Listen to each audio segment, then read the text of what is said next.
Dhanik Bharat Educational Institutions, Inter, IIT, JEE, NEET, admission opened.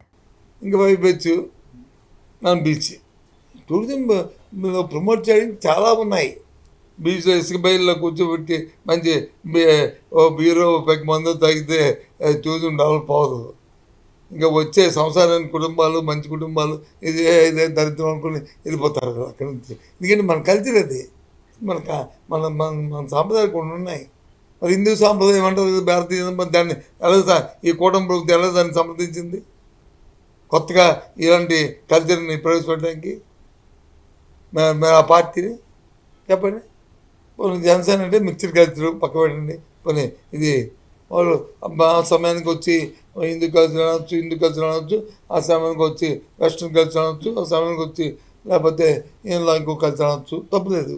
అదే అదే కానీ ఇది మాత్రం ఒకే కల్చర్ కదా. కొత్తగా ఇదేంటిది? ఓ బీచ్లో వచ్చి ఓ మంచి దేవాలయం కట్టాం టూరిజం ప్రమోషన్ కోసం, లేకపోతే ఒక శిల్పకళలతో పెద్ద ఇది పెట్టాము అందరూ చూడడానికి, దాని నుంచి టూరిజం డెవలప్ అవుతుందంటే అర్థమైంది. టెంట్లేసి బార్లా ఏమనంటే ఈయన అభివృద్ధి నిరోధకుడు, ఈ తరాల గురించి అభిజయ భావాలకి వ్యతిరేకి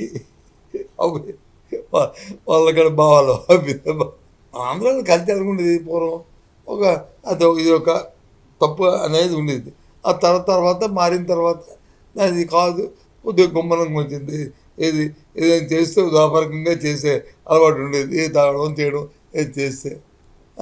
ఆ తర్వాత వచ్చి ఏదో హోటల్కి 4 గోళ్ళ మధ్య చేసేది వచ్చేది.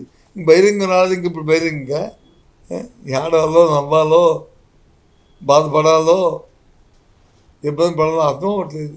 ఈ ప్రభుత్వం తాలూకు పనితనాన్ని తీరుని చూసి వాళ్ళకి ఏమనుకున్నా ఈ కూటమి ప్రభుత్వం వాళ్ళకి అసలు